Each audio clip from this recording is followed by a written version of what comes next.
So good morning champions. நம்ம என்ன பார்க்க போகிறோம் அப்படின்னா, நேற்று வந்து ஒரு மோஷன், வெர்டிக்கல் மோஷன், ஒரு பால் இருக்கு.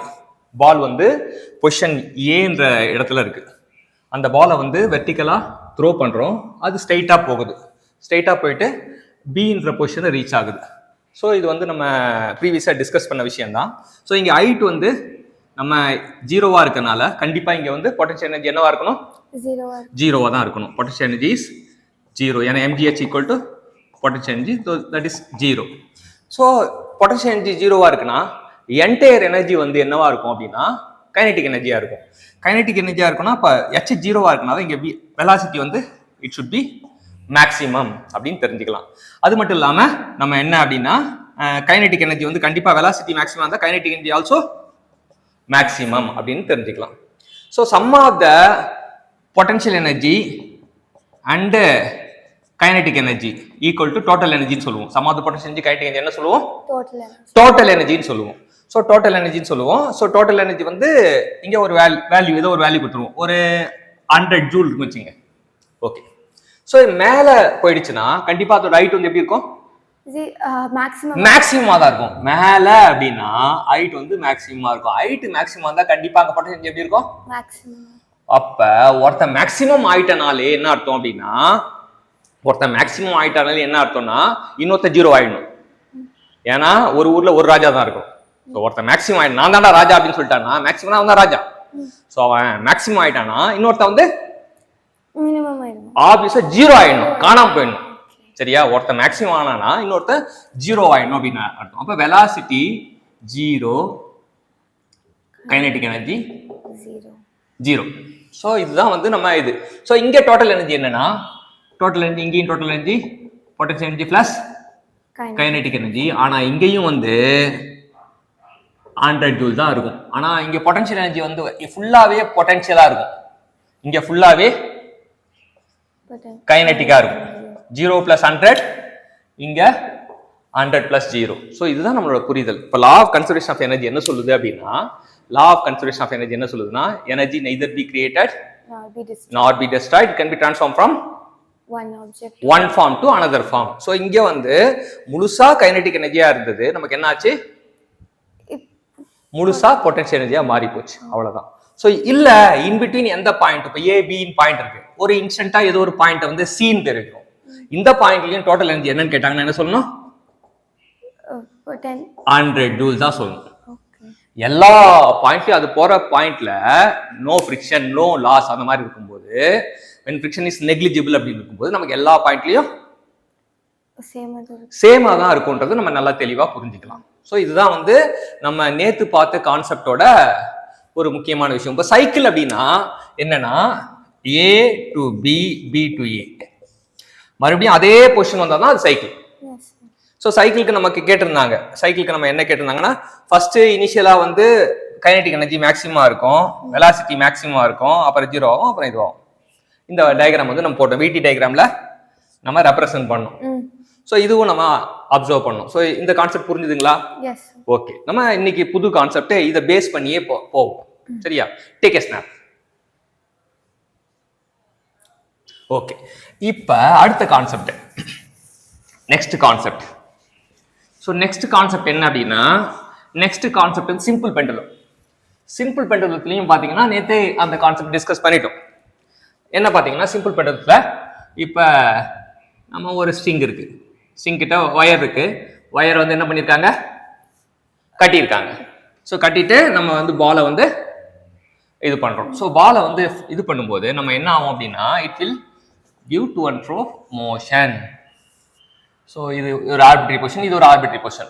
This position is called as extreme position அப்படி சொல்லுவாங்க. இந்த பொசிஷன் வந்து மீன் பொசிஷன். இந்த ரெண்டு பொசிஷன் தான் வந்து இது. இப்போ எக்ஸ்ட்ரீம் பொசிஷன்ல பாத்தீங்கன்னா displacement maximum, velocity zero, acceleration maximum. ஏன் ஆக்சிலரேஷன் மேக்ஸிமம்னா, சிம்பிள் ஹார்மோனிக் மோஷனால a is proportional to x. அதனால x எப்படி பிஹேவ் பண்ணுதோ அதே போல தான் ஏவும் பிஹேவ் பண்ணும் அப்படின்னு தெரிஞ்சுக்கலாம். x எப்படி பிஹேவ் பண்ணுதோ அதே போல தான் ஏவும் பிஹேவ் பண்ணும் அப்படின்னு தெரிஞ்சுக்கலாம். இந்த மீன் பொசிஷன்ல x should be 0 ஸ்டார்டிங்னால v வந்து மேக்ஸிமா இருக்கும், a வந்து ஜீரோவா இருக்கும். ஸோ நம்ம தெரியும் F ஈக்குவல் டு MA அப்படின்னால இங்க ஃபோர்ஸ் ரெக்வயர்ட் டு மூவ் அப்படின்னு ஜீரோவா இருக்கும். ஜீரோ இல்லை, மேக்ஸிமம், சாரி. ஸோ இது வந்து ஏ மேக்ஸிமம், இது மேக்ஸிமமாக தேவைப்படும். இங்க வந்து ஃபோர்ஸ் வந்து ஜீரோவா தேவைப்படும். இங்க கைனடிக் எனர்ஜி வந்து இட் ஷுட் பி மேக்ஸிமம். இங்க கைனடிக் எனர்ஜி வந்து இட் ஷுட் பி ஜீரோ. ஏன்னா கைனடிக் எனர்ஜி எழுதிக்கலாம், kinetic energy equal to zero. So இது வந்து நம்ம நேற்று டிஸ்கஸ் பண்ண இன்னொரு கான்செப்ட். ஸோ இது வந்து நம்ம தெரிஞ்சுக்கிறோம். இது இல்லாம இன்னொரு கான்செப்ட் பார்ப்போம். இது ஒரு ஸ்னாப் எடுத்துங்க.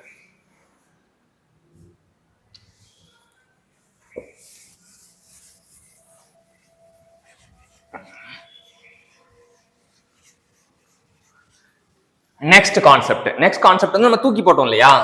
இப்போ பால் இருந்தது, பால் வந்து தூக்கி போட்டோம். தூக்கி போட்டா அது எவ்வளவு ஹைட் போச்சு? Maximum height. அது ஒரு அந்த ஹைட் பேர் வந்து இது இனிஷியல் பொசிஷன் A, அது ஃபைனல் பொசிஷன் B. அது போன தூரம் வந்து நம்ம என்ன பண்றோம்? we will notate as a h, small h கூட வச்சுக்கலாம். we will notate as a h அப்படி எடுத்துக்கலாம். சோ நமக்கு இதுல என்ன தெரிஞ்சுக்கணும் அப்படின்னா, மேக்ஸிமம் ஒரு வெலாசிட்டி வந்து u அப்படின்னு வச்சுக்கோ. அப்ப u max எடுத்துக்கலாம். Velocity u max. அப்ப u max எங்க இருக்கும்? இங்க தான் u max இருக்கும். இங்க என்ன கைனடிக் எனர்ஜி இருக்கும்? Half m u max square. சரியா? இங்க பொட்டன்ஷியல் எனர்ஜி இருக்குன்னா m g h. ஏன்னா இது டோட்டல் லைட் h, சோ அது h னே வெச்சிரோம். எஸ். ஓகே. நம்ம law of conservation of energy என்ன சொல்லுது? At all point the energy is same. Energy is same. அப்ப ரெண்டுத்தையும் ஈக்குவேட் பண்ணலாம். இது பாயிண்ட் B லயும் A லயும் ஈக்குவேட் பண்ணா பாயிண்ட் B ல இருக்குது mgh. இதுல half m u max square. Yes. அப்ப m கேன்சல் பண்ணிடலாம். எஸ். அப்ப h ஈக்குவல் டு h கண்டுபிடிக்கணும்னா u ஸ்கொயர் பை 2g. அந்த u தான் u மேக்ஸிமம் வெலாசிட்டி எடுத்துக்கலாம். Okay. this is a maximum velocity. so maximum velocity தெரிஞ்சா இல்ல velocity தூக்கி எறியற velocity தெரிஞ்சாலே நம்ம ஹைட் எவ்வளவு தூரம் போகுதுன்றத கண்டுபிடிக்கலாம். நேரா ஒரு ஆப்ஜெக்ட் எடுத்து தூக்கி அடிக்கிறேன், எனக்கு velocity தெரிஞ்சாலே நான் என்ன பண்ணலாம்? எவ்வளவு ஹைட் போலாம்னு கண்டுபிடிக்கலாம். அதுதான் வந்து நம்ம தெரிஞ்சுக்கணும். h equal to u square by 2g. இது நேரா தூக்கி அடிச்சா, சரியா? நேரா தூக்கி அடிச்சா மேல த்ரோ பண்றேன், கேட்ச் பிடிக்கிறேன், அப்ப இது பண்ணலாம். டைம் மேல போறதுக்கு எவ்வளவு டைம்னா டைம் டு ரைஸ் என்னன்னா it is velocity by acceleration g தான். டைம் டு ஃபால் அதுவும் u by g தான். அப்ப total time equal to time to rise plus time to fall, that is equal to 2u by g. இது நேரா தூக்கி போட்டா மட்டும்தான். நேரா தூக்கி போட்டா இந்த இது யூஸ் பண்ணலாம். போறதுக்கு ஒரு u by g, வரதுக்கு ஒரு u by g. u னா velocity, g னா acceleration. velocityக்கு மீட்டர் பை செகண்ட், acceleration-க்கு m per செகண்ட் ஸ்கொயர் அப்ப யூனிட் வந்து செகண்ட் வந்துரும். So u by g. ஓகேவா? சோ இது வந்து இப்ப நம்ம கண்டுபிடிச்சது only vertical motion. ஓகே. இப்ப அடுத்த மோஷன் போய்டும். இது ஒரு ஸ்னாப் எடுத்துங்க.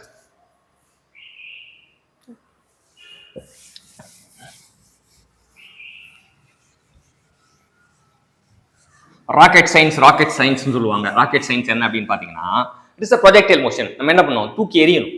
ராக்கெட் என்ன பண்ணுவோம்? தூக்கி எறியும். we have to ராக்கெட் மேல பால் எடுத்துவோம், தூக்கி எறியணும். ஓகே. அப்ப இது பொசிஷன் A, இது B. சரியா? சோ எறிகிற ஆங்கிள் வந்து நம்ம என்ன பண்ணலாம்? you can say that தீட்டான்னு எடுத்துக்கலாம், இல்ல ஆல்பான்னு கூட எடுத்துக்கலாம், எது வேணா எடுத்துக்கலாம், தீட்டானே எடுத்துக்கலாம். சரியா? நீங்க தீட்டா எடுத்துப்பீங்களா ஆல்பா எடுத்துப்பீங்களா? தீட்டா தான். அப்ப தீட்டாவை எடுத்துக்கலாம். அப்ப எரியிரும். சோ போற வெலாசிட்டி வந்து u. போற velocity u. So when the velocity is inclined at an angle, it can be resolved into two components. So படுத்தா cos theta, நின்னா sin theta. படுத்தா cos theta, நின்னா sin theta. படுத்தா cos theta, நின்னா sin theta. So இந்த projectile மோஷனுக்கு காரணம், இது பேரு ப்ரொஜெக்டைல் மோஷன் அப்படின்னு அர்த்தம், எரிதல் அப்படின்னு சொல்லுவாங்க. இந்த எரிதலுக்கு காரணம் என்ன அப்படின்னு பாத்தீங்கன்னா இந்த வெலாசிட்டி தான். ரெண்டு காம்போனன்ட் இருக்கான், ரெண்டு பேர்ல யார் அப்படின்னு பார்க்கும்போது யூ சைன் தீட்டா தான் அவனை பறக்க வைக்கிறான். ஏன்னா அவன் தான் என்ன பண்றான், மேல போறான். மேல போறவன் என்ன பண்ணுவானா பறக்க வைப்பான். ஆனா கீழே படுத்துட்டு இருக்கான், அவன் என்ன பண்ணுவான் தூங்கிட்டு இருப்பான். சரியா, ஒருத்தன் படுக்க வைக்கிறான், இன்னொருத்தன் பறக்க வைக்கிறான். பறக்க வைக்கிற காம்போனன்ட் எது, ப்ரொஜெக்டைல் மோஷனுக்கு எந்த காம்போனன்ட் வந்து நமக்கு ஹெல்ப் பண்ணுது அப்படின்னு கேட்டா யூ சைன் தீட்டா. கண்ணை மூட்டு சொல்லணும். அப்ப ப்ராஜெக்ட் எப்பவுமே வந்து ப்ராப்ளம்லாம் சால்வ் பண்ணும்போது சயின்டிஸ்ட் என்ன பண்ணுவாங்க அப்படின்னா சம் அசம்ஷனை அவங்க உள்ள கொண்டு வருவாங்க. சம் அசம்ஷனை அவங்க உள்ள கொண்டு வருவாங்க. Project what is important assumption in projectile motion அப்படின்னு பாத்தீங்கன்னா, இம்பார்ட்டன்ட் அசம்ஷன் ப்ரொஜெக்டைல் மோஷன்னா u cos theta is constant, always constant. இதான் வந்து important assumption in projectile motion. U horizontal component of velocity is always constant சொல்லுவாங்க. சரியா, so இது சரியாச்சு. இப்ப நம்ம பழைய கதைக்கு வருவோம். h கண்டுபிடிக்கணும் என்ன பண்ணும் ஃபார்முலா வெர்டிகல் மோஷனுக்கு u square by 2g. சோ இங்க u square should be replaced by, இங்க வந்து இந்த கேபிட்டல் h போட்டுக்கலாம். u square should be replaced by u sin theta. சரியா, இப்ப இங்க வந்து இது ப்ரொஜெக்டைல் மோஷனுக்கு, இது வெர்டிகல் மோஷனுக்கு. சோ கிளியரா புரிஞ்சுக்கணும், ப்ரொஜெக்டைல் மோஷன் வெர்டிகல் மோஷன் ரெண்டுத்துக்குமே கிளாரிட்டி இருக்கணும். அப்புறம் இது ஏல இருந்து A to B, A to B என்ன இதுனா அது பேரு ரேஞ்ச் அப்படின்னுவாங்க. சரியா, அது வந்து ரேஞ்ச் அப்படி சொல்லுவாங்க. அது என்னன்னா ரேஞ்ச்னா டிஸ்டன்ஸ் சொல்லுவாங்க. ஸோ டிஸ்டன்ஸ் பொறுத்த வரைக்கும் u square sine 2 theta by g, u square sine 2 theta by g. இது எப்படி வந்ததுன்னு நான் சொல்றேன். ஆனா இப்போதைக்கு வந்து யூ ஸ்கொயர் ஆனா இங்க சைன் ஸ்கொயர் தீட்டா ஹைட்டுக்கு, ரேஞ்சுக்கு சைன் 2 தீட்டா ஞாபகம் வச்சுங்க. அப்ப எந்த வேல்யூ வந்து சைனுக்கு maximum angle 90 degree. 90 degree. Sin 90 we will get 1. That is the maximum value. So 2 theta equal to 90 we can get the maximum value. Theta equal to 45 degree. At 45 degree maximum range. Maximum range க்கு formula என்னன்னா u square by g. When you substitute 45 1 ஆயிடும். இது projectile மோஷனுக்கு நம்ம ஞாபகம் வச்சுக்க வேண்டிய முக்கியமான விஷயம். இது எப்படி வந்தது அப்படின்னு பார்த்தீங்கன்னா டைம் கண்டுபிடிப்போம். டைமுக்கு total time equal to formula என்ன 2u by g. இங்க பறக்கிறதுக்கு யார் ஹெல்ப் பண்றா u sin theta. அப்ப 2u sin theta by g. இது வந்து வெர்டிகல் மோஷனுக்கு, இது வந்து ப்ரொஜெக்டைல் மோஷனுக்கு. ஓகேவா, கிளியர் தானே? சோ டைம் தெரிஞ்சிச்சு. இங்க நம்ம என்ன பண்ணுவோம்னா இத பிரிப்போம். 2u square sin theta cos theta by g. சரியா, அப்ப என்ன பண்ணுவோம்னா 2u sin theta by g ஒன்று இருக்கு, அது இல்லாம u cos theta இருக்கு. சரியா, அப்ப u cos thetaன்றது என்னன்னா it is a velocity, horizontal component of velocity. இது என்ன time taken. horizontal component of velocity into time taken gives the range. Okay, so அப்படிதான் அது வந்தது. நீங்க ஃபார்முலா ஞாபகம் வச்சா கூட போதும். நம்ம சால்வ் பண்றது ஃபார்முலா மட்டும் தான் தேவைப்படும். ஃபார்முலா எப்படி வந்ததுன்றத இது மூலமா புரிஞ்சிக்கலாம். சோ இதுதான் வந்து maximum height for projectile motion. இப்போ இந்த மேக்ஸிமம் ஹைட் போட்டோம்னா 90 இல்ல, அப்ப h equal to u square by 2g. இது 1 ஆகும், அவ்வளவுதான். இது வந்து to calculate the maximum height. So maximum range வந்து u square by g. வெறும் ரேஞ்ச் வந்து u square sin theta by at 45 degree. இது ரொம்ப ரொம்ப இம்பார்ட்டன்டான क्वेश्चन. Okay, time. ஸோ ஆக மொத்தம் 3 ஃபார்முலா, h 1 2 3 4 5. சரியா, இது ப்ரொஜெக்டைல் மோஷன். ஸோ நம்ம என்ன பண்ண போறோம் அப்படின்னா அடுத்தது ப்ரொஜெக்டைல் மோஷன் கொஸ்டின் ஃபுல்லா சால்வ் பண்ண போறோம். சரியா, தேங்க்யூ சாம்பியன்.